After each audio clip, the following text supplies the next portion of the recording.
Dear students, today we are going to see about the poem A Thing of Beauty. It was written by John Keats. Let us see about the author. John Keats was born in London in the year of 1795 and died in Rome in 1821 at the age of 25 due to illness. He belongs to 18th century. He was one of the younger romantic poet. He has written series of odes.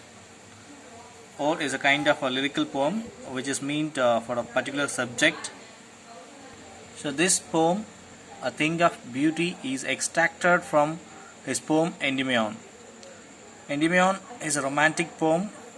It was considered as an epic poem of Keats. Now let us see about the summary of this poem. A thing of beauty is joy forever. Its loveliness increases.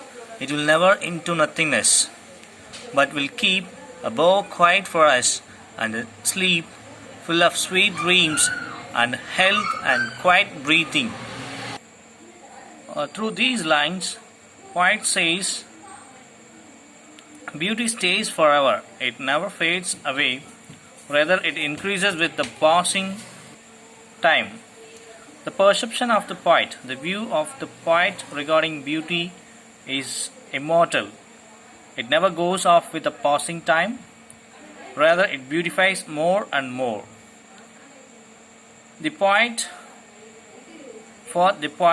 to poet, beauty is like a beautiful sari tree under whose shade all the creatures can sleep peacefully and enjoy good health. Here in these lines, bower means a sari place, shadow of the tree. And the next stanza, therefore on every morrow are we breathing a flowery band to bind us to the earth, spite a despondence of the inhuman death, of noble natures, of the gloomy days, of all the unhealthy and over-darkened ways, made for our searching.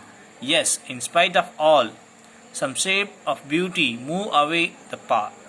So in these lines, Keats says that every day it is a beauty which fills us with the spirit to live. So beauty is a region and it fills the spirit to live.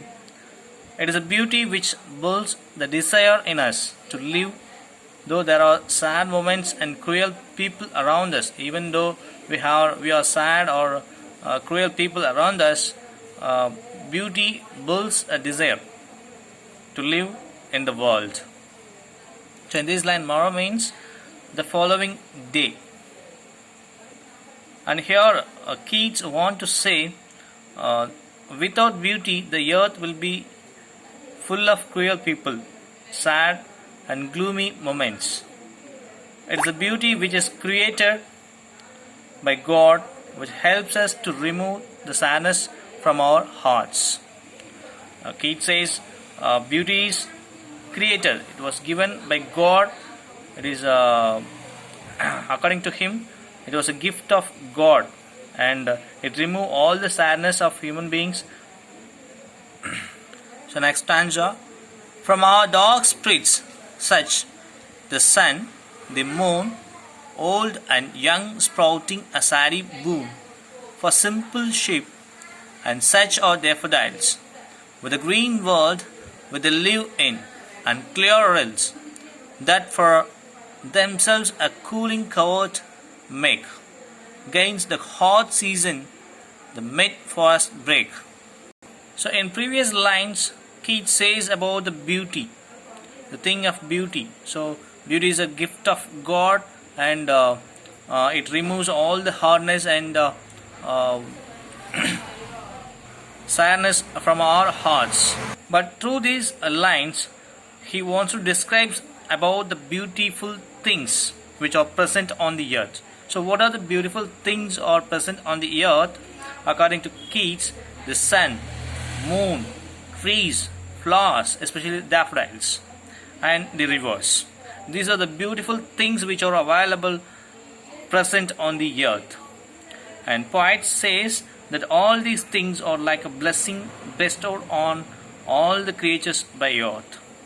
He further describes that the trees provide us with their share, flowers with their beauty, and rivers with their coolness during the hot summers. So all the beautiful things are providing something to human being to remove their sadness. All of these are beauties of nature which are like a boon for us. Boon means blessing. So these are the blessing blessed by God.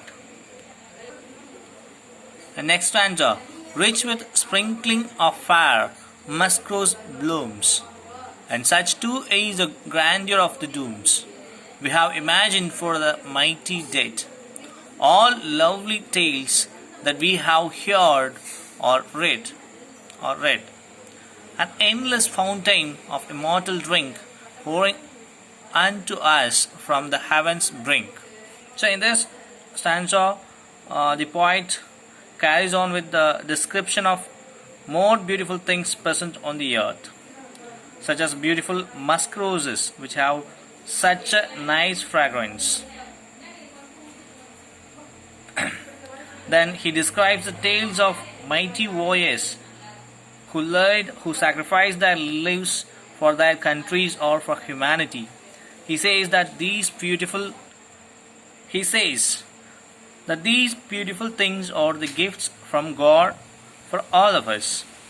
They are like a nectar given by God to us, and these are those beauties which are immortal and give us a reason to live on this earth, despite having so many sorrows in our life.